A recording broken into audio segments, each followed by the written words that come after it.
Hi எல்லோருக்கும் வணக்கம் and welcome back to காய் விஜய் சேனல். இன்றைக்கி நம்மளோட சேனலில் என்னோட ஃபுல் டே ரொட்டீன் விளாக் தான் நான் உங்களோட ஷேர் பண்ணியிருக்கேன். வீடியோக்குள்ளே போகிறதுக்கு முன்னாடி நம்மளோட காய் விஜய் சேனலை சப்ஸ்கிரைப் பண்ணிக்கோங்க அண்ட் கூடவே பெல் ஐக்கானே கிளிக் பண்ணிக்கோங்க. அப்போ தான் நாங்கள் போகிற எல்லா வீடியோவும் உங்களோட நோட்டிஃபிகேஷனில் வரும். தொடர்ந்து நிறைய இன்ட்ரெஸ்டிங்கான வீடியோஸ் எல்லாம் நான் உங்களோட அடுத்தடுத்த விளாகில் ஷேர் பண்ண போகிறேன். Keep supporting me.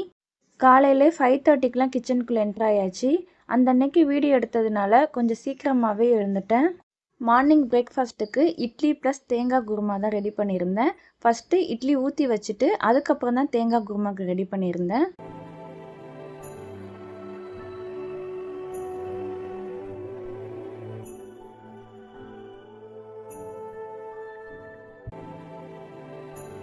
தேங்காய் குருமாக்கு ஃபஸ்ட்டு 1/4 மூடி அளவுக்கு தேங்காய் துருவி வச்சுருந்தேன். அது எல்லாத்தையும் ஒரு மிக்ஸி ஜாரில் ஆட் பண்ணிக்கலாம்.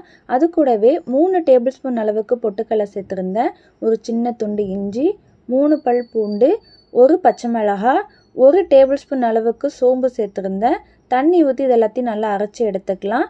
பச்சை மிளகாய் மட்டும் உங்களோட காரத்துக்கு தகுந்தது போல் எடுத்துக்கோங்க. தம்பிக்கும் கொடுக்கறதுனால நான் 1 பச்சை மிளகாய் தான் சேர்த்துருந்தேன். இந்த அளவுக்கு நல்லா ஃபைனாக அரைச்சி எடுத்துக்கோங்க. குருமா தாளிப்புக்கு ஒரு பேனில் 1 டேபிள் ஸ்பூன் அளவுக்கு ஆயில் சேர்த்துருக்கேன்.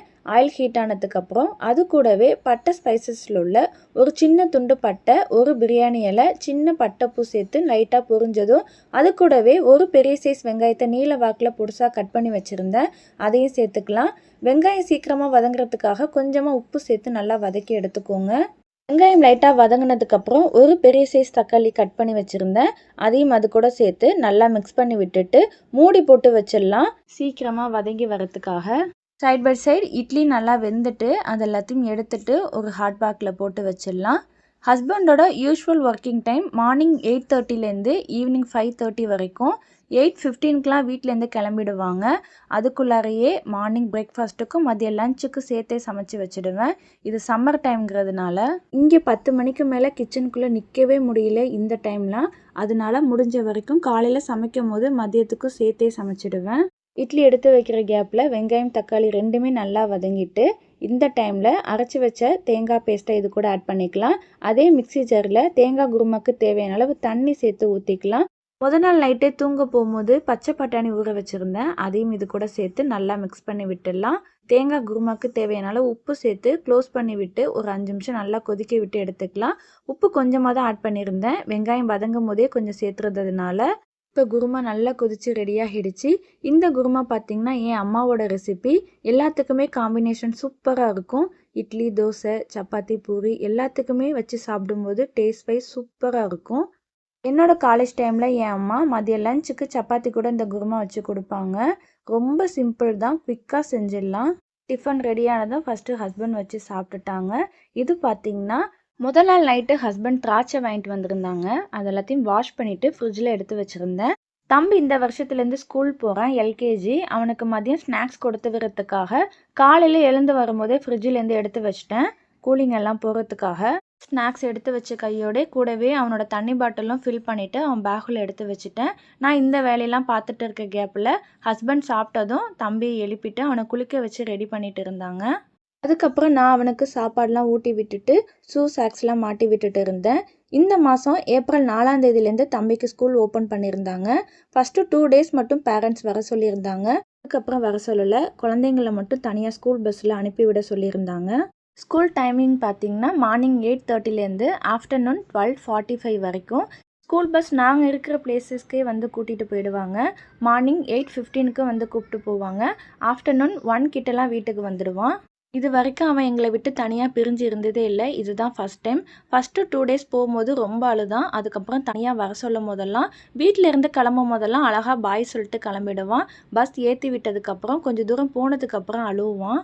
அதுக்கப்புறம் ஸ்கூலுக்குள்ளே போனதும் கிளாஸ் ரூமில் என்ட்ரு ஆனதுக்கப்புறம் எல்லா பிள்ளைங்களையும் பார்த்ததுக்கப்புறம் ஓரளவுக்கு காம் ஆகிடுவான். அவனை ஸ்கூல் பஸ்ஸில் ஏற்றி விடுறதுக்கு முன்னாடியே வெண்டிக்காய் மட்டும் பொடிசாக கட் பண்ணி வச்சுட்டு போயிருந்தேன். மதிய லஞ்சுக்காக ஒரு பேனில் 1 டேபிள் ஸ்பூன் அளவுக்கு ஆயில் சேர்த்துருந்தேன். ஆயில் ஹீட் ஆனதுக்கப்புறம் கட் பண்ணி வச்ச வெண்டிக்காயும் சேர்த்து ஒரு 2 நிமிஷம் நல்லா வதக்கி எடுத்துட்டேன், அதோட கொலகொலப்பு தன்மையெல்லாம் போகிறதுக்காக. அதுக்கப்புறம் ஒரு பேனில் 1 டேபிள் ஸ்பூன் அளவுக்கு ஆயில் சேர்த்துருந்தேன். ஒரு பெரிய சைஸ் வெங்காயத்தை பொடுசாக கட் பண்ணி வச்சுருந்தேன். அதையும் அது கூடவே கொஞ்சமாக கருவேப்பிலையும் சேர்த்து வெங்காயம் வதங்குறதுக்காக தேவையான அளவு உப்பு சேர்த்து நல்லா வதக்கி எடுத்துட்டேன். வெங்காயம் நல்லா வதங்கினதுக்கப்புறம் வீட்டு மிளகாத்தூள் 1 டேபிள் ஸ்பூன் அளவுக்கு சேர்த்து ஒரு 2 நிமிஷம் நல்லா எண்ணெயிலே வதங்கினதுக்கப்புறம் தேவையான அளவு தண்ணி சேர்த்து ஒரு கொதி வந்ததுக்கப்புறம் வதக்கி வச்ச வெண்டைக்காயும் சேர்த்து ஒரு டைம் நல்லா மிக்ஸ் பண்ணி விட்டுட்டு மூடி போட்டு ஸ்டவ் லோ ஃப்ளேமில் வச்சு ஒரு 5 நிமிஷத்துக்கு நல்லா குக் பண்ணி எடுத்துட்டேன். இப்போ வெண்டைக்காய் நல்லா வெந்து எண்ணெய் பிரிஞ்சு வந்துட்டு ஒரு டைம் கரண்டி வச்சு நல்லா மிக்ஸ் பண்ணி விட்டதுக்கப்புறம் மூடி போட்டு ஸ்டவ் ஆஃப் பண்ணி விட்டுடலாம். பக்கத்துலேயே ஒயிட் ரைஸ் வச்சு விட்டுட்டேன். மதிய லஞ்சுக்கு பார்த்தீங்கன்னா பெருசாக எதுவும் சமைக்கலை. ரசம், ஒயிட் ரைஸ் ப்ளஸ் வெண்டைக்காய் வறுவல் தான். மதியம் கொஞ்சம் கிச்சன் க்ளீனிங் ஒர்க்லாம் இருந்ததுனால கொஞ்சம் சிம்பிளாக ஒர்க்லாம் முடிச்சுட்டேன். 9 o'clockக்குள்ளேயே மதியத்துக்கு சேர்த்தெல்லாம் சமைச்சு வச்சுட்டேன். குக்கிங் வேலையெல்லாம் முடிஞ்சதுக்கப்புறம் கொஞ்சம் கிச்சன் க்ளீனிங் ஒர்க்லாம் இருந்தது. டிவியில் பாட்டு போட்டு விட்டுட்டு அந்த வேலையெல்லாம் ஸ்டார்ட் பண்ண ஆரம்பித்தேன். கிச்சன் க்ளீனிங்கில் ரொம்பவும் டீப் க்ளீனிங்லாம் பண்ணலை, மேலோட்டமாக தான் க்ளீன் பண்ணியிருந்தேன். செல்ஃபில் உள்ள ஸ்டோரேஜ் பாக்ஸஸ்லாம் எடுத்து வச்சுட்டு அடியில் உள்ள பேப்பர்ஸ்லாம் ரிமூவ் பண்ணிவிட்டு ஒரு டைம் நல்லா தொடச்சி விட்டதுக்கப்புறம் நியூவாக பேப்பர் போட்டு மறுபடியும் பாக்ஸஸ் எல்லாத்தையும் அகெயின் அதே பிளேசஸ்லேயே எடுத்து வச்சுட்டு இருந்தேன். 2 week ஒன்ஸ் கண்டிப்பாக இந்த வேலையை பார்த்துடுவேன். அதனால் பெருசாக க்ளீன் பண்ணுற வேலை எதுவும் கிடையாது. அது மட்டும் இல்லை, ஸ்டோரேஜ் பாக்ஸ்லாம் பொருள் தீர்ந்ததுக்கப்புறம் அது எல்லாத்தையும் ஒரு டைம் நல்லா வாஷ் பண்ணதுக்கப்புறம் தான் மறுபடியும் ரீஃபில் பண்ணி வைப்பேன். அதனால் ரொம்ப க்ளீன் பண்ணுற வேலையெல்லாம் இல்லை. ஒரு கிளாத் வச்சு அது எல்லாத்தையும் லைட்டாக தொடச்சி வச்சுட்டு அகெயின் அதே இடத்துல எல்லாத்தையும் எடுத்து வச்சிட்டேன். வீட்டில் எந்த இடம் க்ளீனாக இருக்கோ இல்லையோ கிச்சன் மட்டும் க்ளீனாக எப்பொழுதுமே இருக்கும். ஏன்னா அதிக நேரம் நம்ம டைம் ஸ்பெண்ட் பண்ணுறதே அங்கே தான். அதனால முடிஞ்ச வரைக்கும் எனக்கு தெரிஞ்ச அளவுக்கு என்னோடய கிச்சனை நான் நீட்டாகவே மெயின்டைன் பண்ணிப்பேன். அது மட்டும் கிடையாது, இந்த கிச்சன் பார்த்திங்கன்னா குட்டியாக தான் இருக்கும். 2 பேருக்கு மேலே ஃப்ரீயாக நின்று சமைக்க முடியாது. அதனால பெருசாக க்ளீன் பண்ணுற வேலையும் இருக்காது. அப்பப்போ முடிஞ்ச வரைக்கும் எல்லாத்தையுமே க்ளீன் பண்ணி விட்டுடுவேன்.